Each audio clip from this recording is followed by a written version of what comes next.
Hello, ladies and gentlemen. This is Richard, the Dick Coughlin, 666. The last two videos I've done stemmed from a particular video I'd found on YouTube made by a user called illuminatiTV.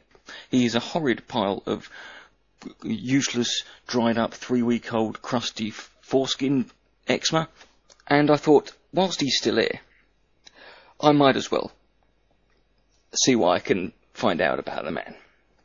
Now, contrary to what a lot of people have said, a lot of people came to me saying, you know, this guy is a satire, this guy is playing a character. No, he's not. The one piece of evidence that is the killer blow for me is the fact that his videos are featured on, and he regularly posts on the website WorldNet Daily, which is about as right-wing, fundy, Christian mental case as you can get. He's a complete cunt, is the best way to describe it. That's the nicest thing the vicar will say about him. Now, what I can tell you about this guy is, yes, he is a hardcore right-wing Christian.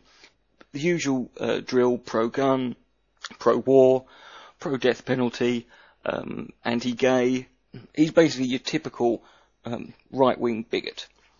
I did find some other things out about him. He actually is, his job is an independent filmmaker. He was, and still is, a birther.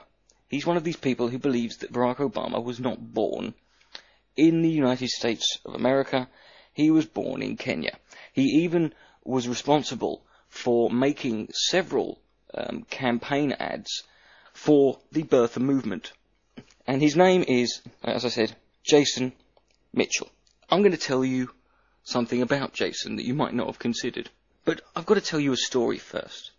And this is a story about a guy. His name was Vyacheslav Mikhailovich Skryabin. Obviously he was Russian. He is a very, very well-known Soviet politician and diplomat. Because I guarantee you've all heard of this guy. He was a leading figure in the Soviet government for about 40 years.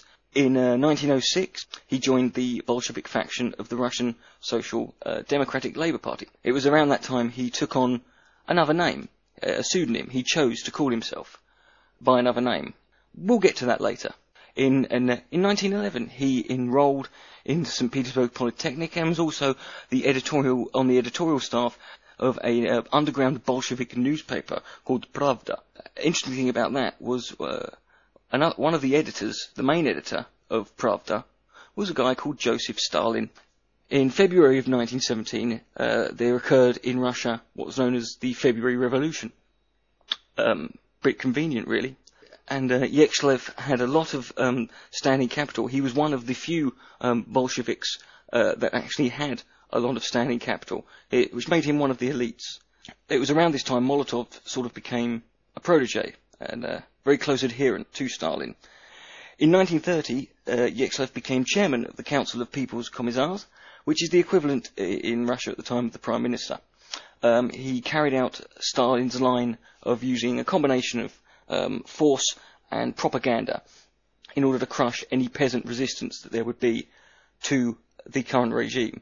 And during his time, he ordered the deportation of millions, and he sent them to labour camps.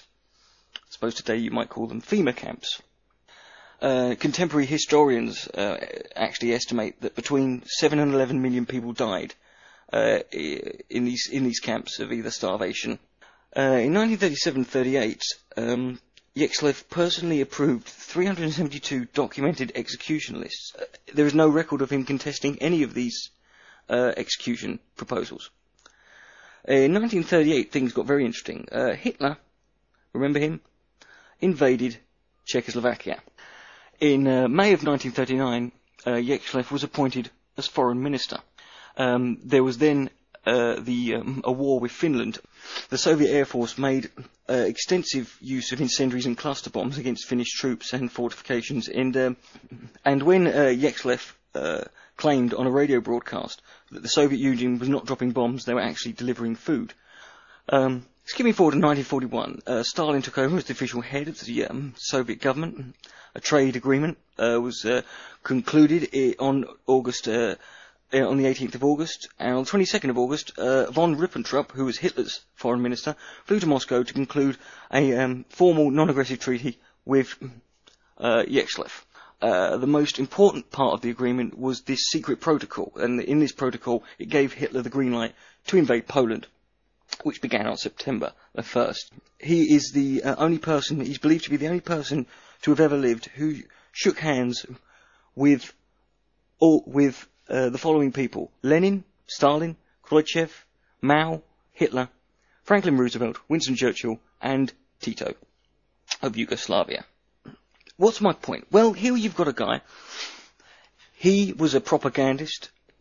He had very radical views, very much a warmonger. He was actually a teetotaler and a vegetarian. They promoted their agenda. They showed no concern. They would also blatantly lie. You're now sitting there going, what the hell does Yechlev have to do with Jason Mitchell, a white fundamentalist Christian? Remember earlier on I said that in 1906 he took on a pseudonym. He chose to give himself another name. He wasn't known as Yechlev Mikhailovich Skriabin.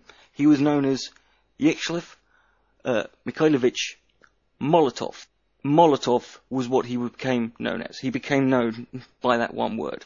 Remember I told you in the Finnish War, he had lied about them dropping bombs on top of the Finnish people and claiming they were food parcels. They responded by using alcoholic, very flammable liquids in glass that were lit and then thrown.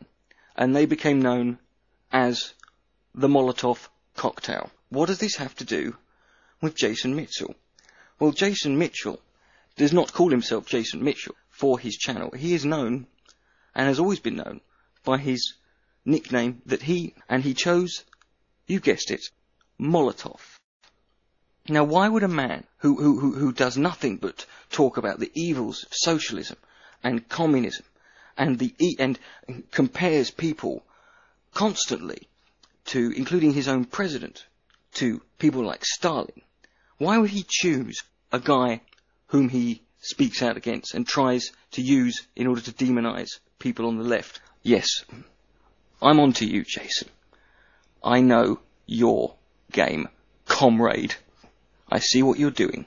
You are a communist. You're putting on an act, deliberately manipulating and twisting things in order to confuse the bewildered, inbred, thumbless George Bush voting fucktards who watch your videos, who will swallow anything you give them, literally, because you would say you constantly bring up Hussein. But I ask you, ladies and gentlemen, Barack Obama was born with that name.